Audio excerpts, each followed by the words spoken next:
ذہن اور دل کو حاصل ہوگی، اور پھر جب اس کا اعتبار آپ کے اندر پوری طرح جڑ پکڑ لے گا تو پھر ایک یقینی وہ ہے جو شہود سے بالا ہے، حقیقی وہ ہے جو شہود سے بالا ہے۔ محی الدین ابن عربی رحمۃ اللہ علیہ نے ایک قول میں اس پوری بات کو سمیٹ دیا ہے کہ الحق محسوس والخلق معقول۔ اب مجھے عربی نہیں آتی، رٹا ہوا ہے مطلب، تو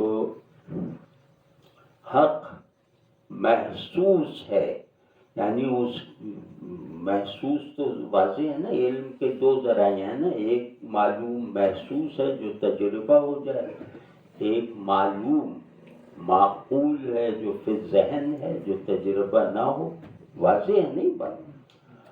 تو وہ کہہ رہے ہیں کہ لوگ کہتے ہیں کہ خلق محسوس ہے کہ اس کو ہم یقین سے دیکھ رہے ہیں، اور اللہ جو ہے وہ غیب میں ہونے کی وجہ سے معقول ہے۔ یہ ہمارے متکلمین کا اجماعی موقف تھا۔ تو شیخ اکبر نے فرمایا کہ الٹی بات ہے، انہوں کا محسوس کا مطلب وجود جزئی۔ آپ میں سے کس نے معقولات پڑھی ہے؟ بھائی اپنی اصطلاحیں تو آنی چاہیے نا۔ وجود کی دو شاخیں ہیں، خارج میں اور ذہن میں۔ تو خارج میں جو ہوتا ہے اسے کہتے ہیں وجود جزئی۔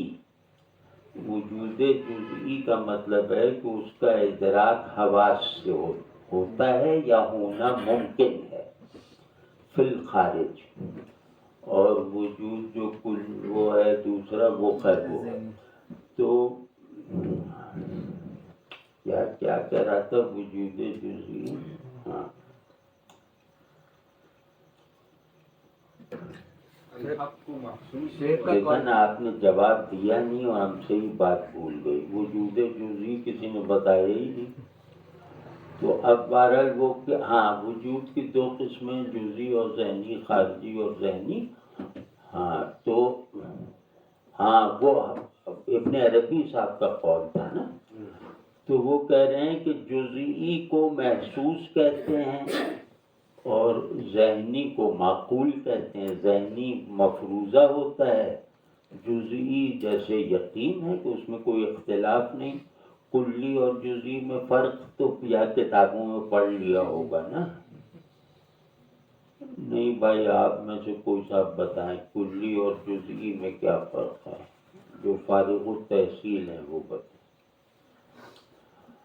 اب کس بات پہ ہم سے کرتے رہتے ہو کہ ہم عالم ہیں تم عامی ہو؟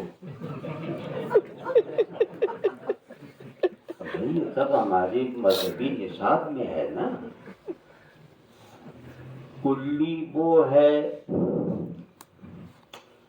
جو ذہنی ہے اور امکان شرکت کو قبول کرتی ہے۔ یہ بالکل مدرسانہ الفاظ کی تعریف ہے، آپ کتاب میں دیکھیں تو ملتا جلتا لفظ ملے گا۔ کلی وہ امر بسیط ہے جو نفس شرکت کو قبول نہیں کرتا، اور جزئی وہ ہے جو شرکت کو قبول کرتا ہے، یعنی آپ اور آپ اور آپ۔ کلی میں اور نہیں ہوتا یا نہیں ہوتا، واضح ہے نا۔ تو اس کو بہرحال وہ کرتے ہیں۔ تو یار جو ناہمواری ہو رہی ہے اس کا سبب آپ لوگ ہیں، یہ جو کبھی ادھر جا رہے ہیں کبھی ادھر جا رہے ہیں، لیکن علم اسی طرح حاصل ہوتا ہے۔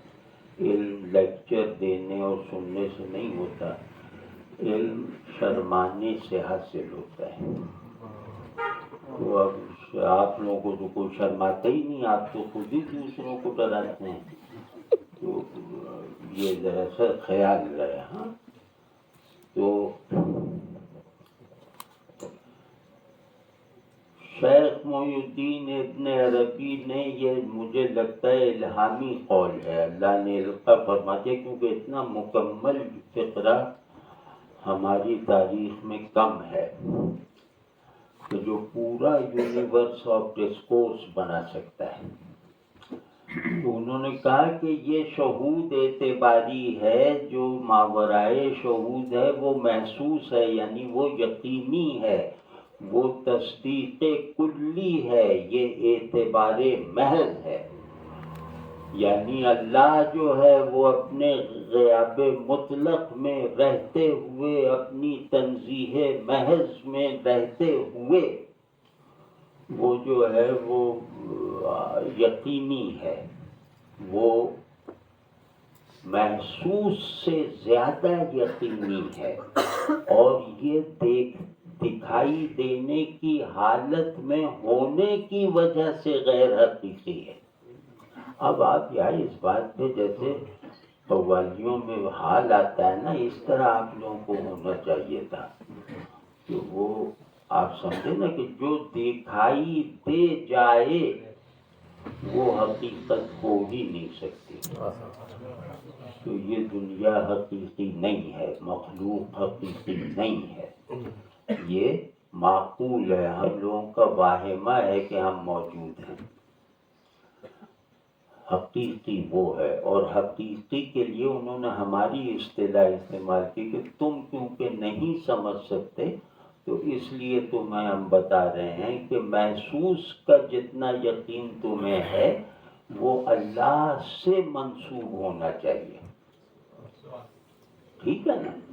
تو یہ ہمارے نظریہ جمال اگر کوئی مجھ سے کہے کہ ایک فقرے میں بتاؤ تو وہ یہ فقرہ ہے کہ جس کے حصے جمال میں محسوس غالب ہے، یعنی جس کا ذوق جمال پر دیکھا ہوا غالب ہے اور اندیکھا غیر حاضر ہے، وہ بدصورتی کے منظر کا پجاری ہے. یہ ہے اس کی اہمیت. تو اب شیخ کہتے ہیں کیونکہ ہر شے غیب کو دکھانے اور چھپانے دونوں کا کردار ادا کرتی ہے. اللہ کا امتحان یہ بھی ہے نا، اللہ ہمارا امتحان لے رہا ہے. تو یہاں ہر چیز، یہ میرے ناخن سے لے کر آسمان کے ستاروں تک، ہر چیز دو کردار ادا کرتی ہے، ہمارے تابع ہے، ہم اسے جو چاہے بنا لیں. وہ کیا ہے کہ یہ رکاوٹ ہے دیکھنے میں، اور یہ واحد وسیلہ ہے دیکھ لینے کا. یا تو اسے دیکھو گے تو بس یہی کہ ہو، اور اس کا دکھایا ہوا دیکھو گے تو پھر تم صاحب ذوق جمال ہو. جو یہ دکھا رہی ہے وہ دیکھو، کیونکہ حسن سطح پہ نہیں ہوتا، یہ سب جانتے ہیں نا. حسن آنکھوں کو ایک حد سے زیادہ تجاوز نہیں کرنے دیتا.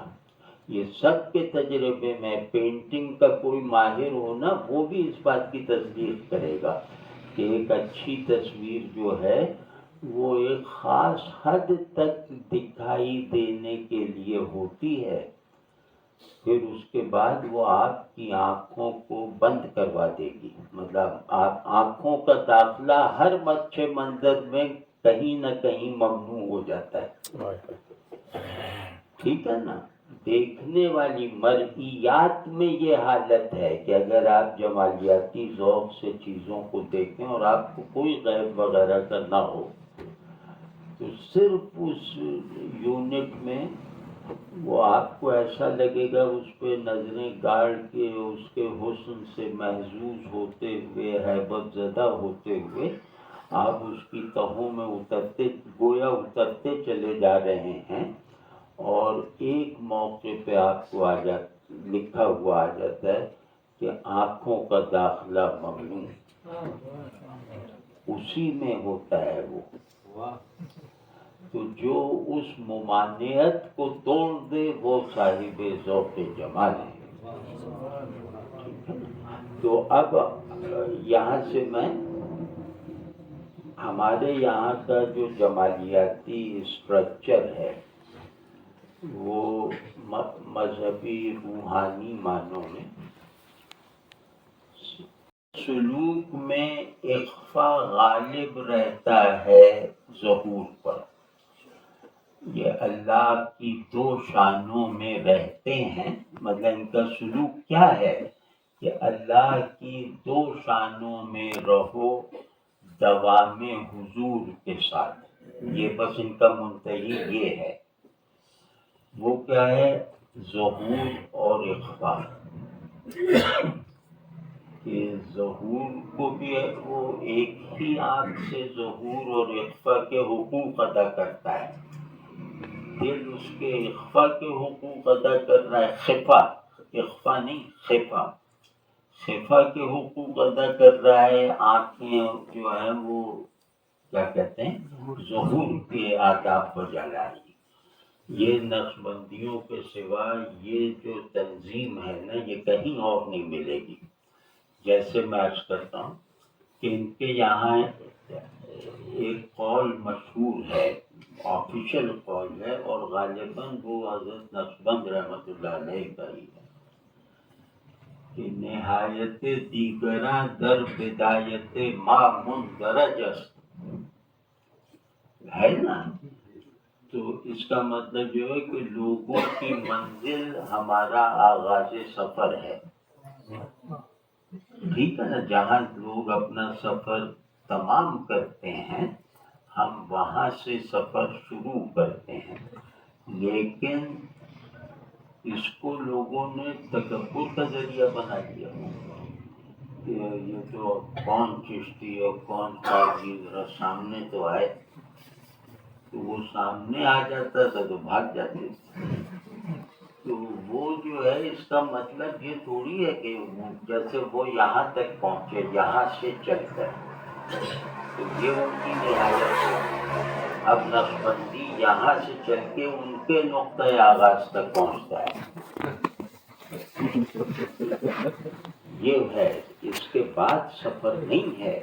ایک یہ مطلب ہے. سلوک میں مطلب یہ ہے جیسے یہاں ذکر اس میں ذات سے شروع ہو کے کلمہ پورا ہوتا ہے نفی اس بات پہ، وہاں ترتیب ہے لا الہ الا اللہ سے اللہ تک پہنچنا. یہ اب پہنچتے ہیں اللہ سے لا الہ الا اللہ تک. تو یہ کیا ہے؟ وہی ہے نا، وہ ادھر سے آئے ہم ادھر سے ادھر ہی گئے. یہی دو پولز ہیں. اس میں مطلب کوئی فخر اور دوسروں کو کمتر سمجھنے والی عادت نہ ڈالو. تو وہ حضرت مجدد صاحب رحمۃ اللہ علیہ اپنا محسن بتاتے ہیں شاہ کمال کیتلی کو. وہ قادری تھے. جس نے مکتوبات پڑھے ہوں وہ سمجھتا ہے کہ ان کا سینہ سورج کی طرح روشن، مطلب جیسے مریدانہ ارادت رکھتے ہیں شاہ کمال کیتلی، اور وہ قادری تھے. تو خیر اب مطلب یہ کہ یہ بھی ذرا بات آج کل ایک بڑا ہنگامہ بھی مچا ہوا ہے، لیکن بہرحال تو اس لیے بھی کہہ رہا ہوں کہ یہ تو ہاں. تو ان کا جو سلوک، پہلی بات کیا کہی کہ ان کے سلوک کا مزاج جو طالب صادق میں پہلے دن سے گویا اپنی تعمیر کرنا شروع کر دیتا ہے. یہ جو تنظیم، ترتیب اور نظم و ضبط ہے نا، یہ نقشبندیوں سے خاص ہے. مطلب ان کے اسباق بھی چلے آ رہے ہیں ایک سے، اور سلسلوں میں ایسا نہیں ہے. لیکن ایسا نہ ہونے کو ان کی کمزوری نہ سمجھا جائے. اس کی حکمت ان کی دوسری ہے.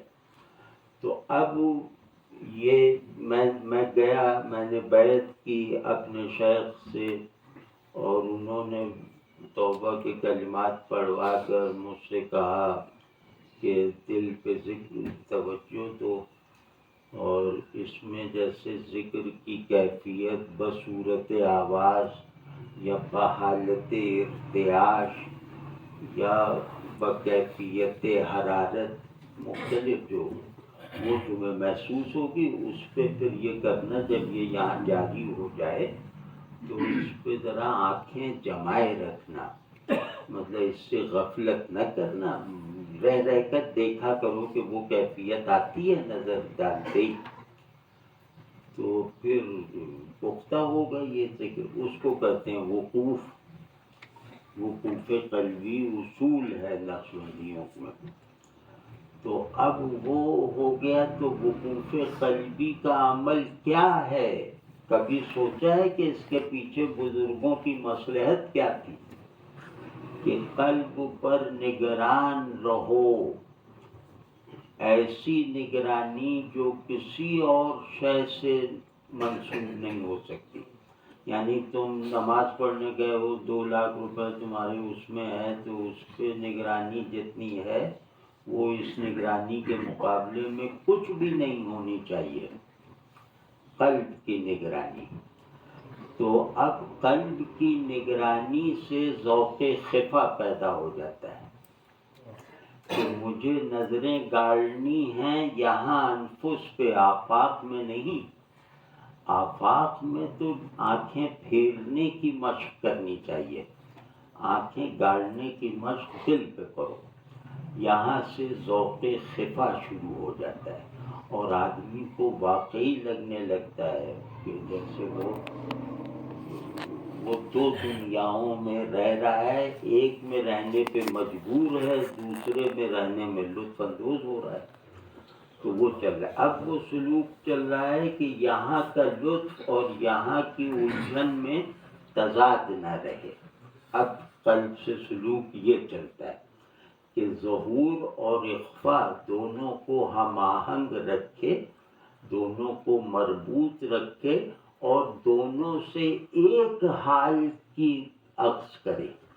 یعنی جو میرا حالت حضور ہے وہ ایک ہی حال ہے، وہ ظہور اور اخفا کے ملنے سے پیدا ہوا ہے.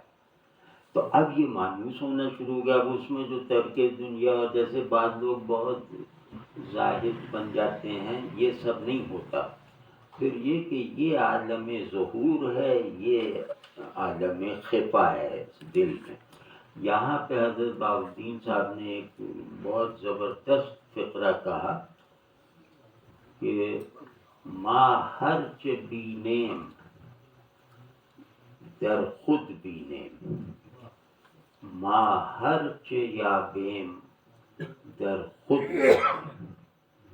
کہ ہم جو دیکھتے ہیں اپنے اندر دیکھتے ہیں. آنکھوں کو یہ موبائل فون اور گھڑی اور کار دیکھنے میں ظاہر نہیں کرتے. اور اللہ کی سب سے بڑی نشانی کائنات کی کوئی شے نہیں ہے، وہ میرا قلب ہے. تو اب وہ یہ کہہ رہے ہیں کہ ہم تو وہاں دیکھتے ہیں اور جو دیکھنا ہوتا ہے وہاں دیکھ لیتے ہیں. یہاں دیکھنے کا نقصان یہ ہے کہ جو دیکھنا ہوتا ہے وہ کبھی نہیں دکھائی دیتا. تو وہ خیر ان کا ہر چیز یابین وہ در خود یابین، در سینہ خود یابین. تو یہ جو قول ہے، کبھی اگر کوئی نقشبندی نسبت رکھنے والے خوش نصیب بیٹھے ہوں تو وہ اس قول پہ غور کریں. اپنے اندر ہی دیکھنا. ہم نے جو دیکھا اپنے اندر دیکھا. ما ہرچ یابیم در دل خود یابیم، در دل خود ما یابیم، ہرچ دیدیم در دل خود ما دیدیم. یہ ہے قول. اس قول کا مطلب کیا ہے؟ اس کا مطلب شعور جمال کے بغیر سمجھا ہی نہیں جا سکتا. اس کا مطلب فلسفہ عرفان سے سمجھا ہی نہیں جا سکتا جب تک کہ دل جمال سے مانوس نہ ہو. یعنی وہ جمال جو خفا کو یقینی بناتا ہے اور مرئی کو اعتباری کر دیتا ہے. تو خیر اسی طرح یہ جیسے کیونکہ یہ جو ہے نا سلوک نقشبندی پہ 2 کتابیں سب سے جامع ہیں. قدمہ میں وہ ایک صاحب تھے مولانا عبداللہ صاحب حیدرآباد کا یا پتہ نہیں صحیح نام یاد ہے، تو ان کی کتاب اچھی ہے لیکن وہ مختصر ہے اور وہ مشائخ کے لیے ہے. اس کا نام بھی کچھ ایسے ہی ہے، سلوک مجددیہ. لیکن یہ جو زوار صاحب رحمہ اللہ کی کتاب ہے نا، یہ جامع بہت ہے. جامع کس لحاظ سے کہ یہ جیسے فرض کے نیت مراقبات ہیں. مراقبات آپ سمجھتے ہیں کہ مراقبات کی اہمیت کیا ہے؟ مراقبات عارف اور عاشق بیک آن بناتے ہیں. ان کی نیت کو سمجھو گے تو عارف بنو گے، اور اس نیت پہ عمل کرنے کے نتائج حاصل ہو گئے تو عاشق بن جاؤ گے. ٹھیک ہے؟ عاشق ذہن کو استعمال کر لے تو عارف ہے، عارف دل کو استعمال کر لے تو عاشق ہے.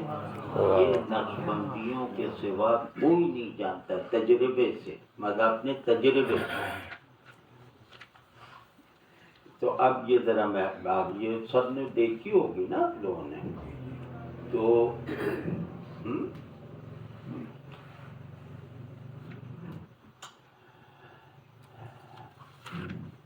ذرا سنیے گا کہ وہ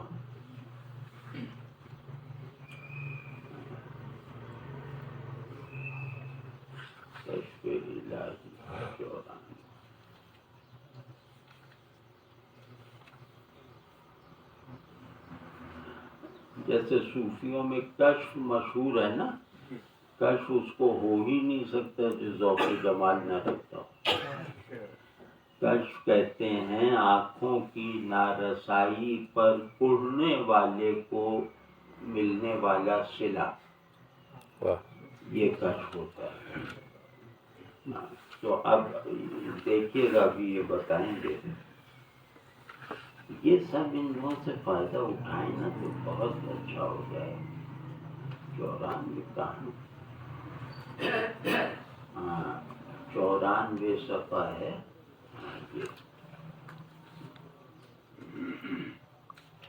اچھا 94 صفحہ.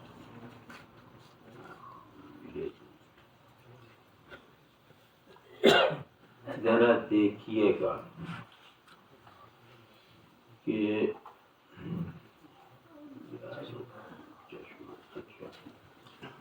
چشمہ لے لیجیے گا. ہاں وہ خیر وہ جاری رہے گا. یہ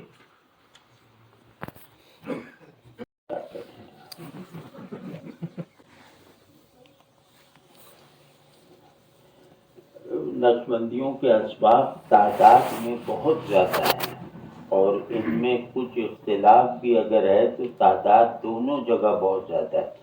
بعض جگہوں پہ وہ تمہیدی وہ ہیں تو وہ بڑھ جاتے ہیں، لیکن ان کے 44 کہیں 49 اس طرح کے ہیں. تو اب ان کا جو مراقبے کا آغاز جو ہوتا ہے نا، وہ ہوتا ہے مراقبہ احدیت سے. یہ ذرا سنیے.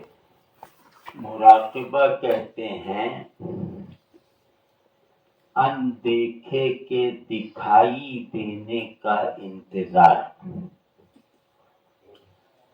ان بوجھے کے بوجھائی دینے کا انتظار، اشتیاق کے ساتھ اور یکسوئی کے ساتھ. یکسوئی یعنی سنجیدگی کے ساتھ، پریشاں خیالی کے بغیر، یعنی ذہن مراقبے سے بطریق یکسوئی مستفید ہوگا. جنات، جن، جنت، جنون، ان سب میں چھپاؤ ہے نا. تو اس طرح وہ زیادت حروف معنی میں زیادت کو لازم کرتی ہے. کہاں جب یہ یا تو رٹ لیا ہے کہ ہماری طرح اب ہمیں تو عربی آتی نہیں، یہ تو عربی نہ جاننے کے نتیجے میں جیسے روک ڈالنے کی وجہ سے سیکھا ہے. لیکن بھائی آپ لوگ تو ذمہ دار ہیں نا اس کے. آپ سے کیوں نہیں پوچھا جا سکتا، میرا دل کیوں نہیں کہتا کہ قرآن کہ اس لفظ کے گہرے معنی میں کسی رسمی عالم سے جا کے پوچھوں، میرا دل کبھی نہیں چاہتا۔ شاہ عبد القادر صاحب کا ترجمہ ہے، وہ لفظ کی کھڑکی کھول دیتا ہے۔ بس ہمارے وہ امام ہیں، وہ ترجمہ دیکھو نا، وہ ایسا لگے گا کہ لفظ سے مطلب اگلوایا اور اس کی حقیقت تک رسائی کا راستہ پایا۔ یعنی اس میں ہر کلمہ الہی میں معنی کامل اور ماورائے معنی حاضر ہے، ہر کلمے میں۔ یہ نہ مانا تو تم بالکل ہی نادان ہو۔ انسانی کلام میں معنی اور ماورائے معنی ایک لفظ کی پراپرٹی نہیں بن سکتا۔ اللہ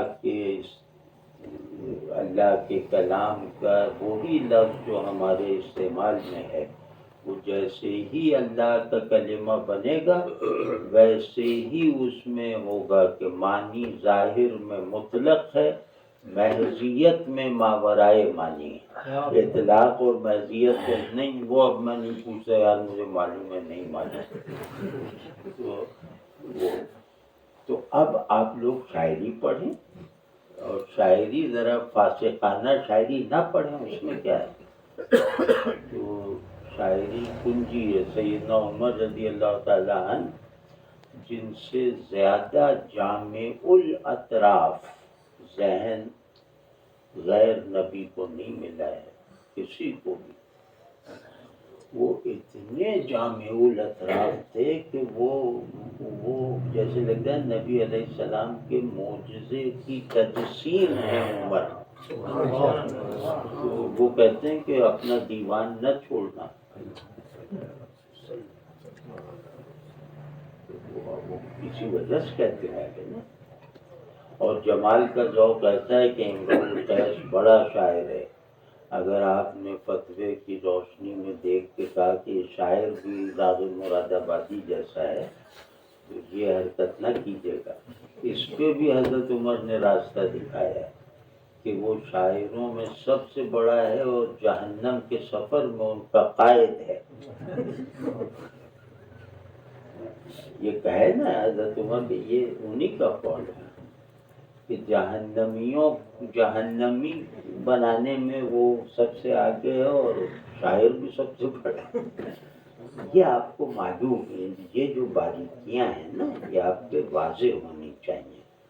جمال کا یہ تم سے تم باندھتے چلے جا رہے ہیں، ریسرچ کی کتاب نہیں ہے، یہ کتاب وجود ہے، کتاب تکوین ہے۔ اس کا ہر کلمہ کلمہ کن ہے، اور آپ کے اختیار میں دیا گیا کہ تم خود ہی اپنے آپ کو پیدا کرتے جاؤ، اس میں سے ایک کن بلند کر دو۔ آپ سمجھ رہے ہیں نا؟ تو ہمارا جمال غیب میں ہے، اس کا اظہار وہ شہود ہے۔ یعنی پورا جو نظام شہود ہے یہ جمیل اس لیے ہے کہ یہ خود کو اعتباری بنا کر حقیقت غیبی کو حقیقی باور کروا دیتا ہے۔ کبھی یہ کر کے دیکھو، اللہ جانتا ہے کہ تمہاری نظر دیوار کو اعتباری سمجھنے اور جو دیوار کے ماورا یا پیچھے ہے اسے حقیقی جاننے کا تجربہ حاصل کر لے گی۔ کبھی بھی کر کے دیکھیں، شہود کی صرف ایک معنویت اور ایک عامیت ہے، عقل کے لیے بھی، قلب کے لیے بھی، علم کے لیے بھی اور وصول کے لیے بھی، کہ یہ خود کو اعتباری بناتا چلا جاتا ہے۔ شہود کا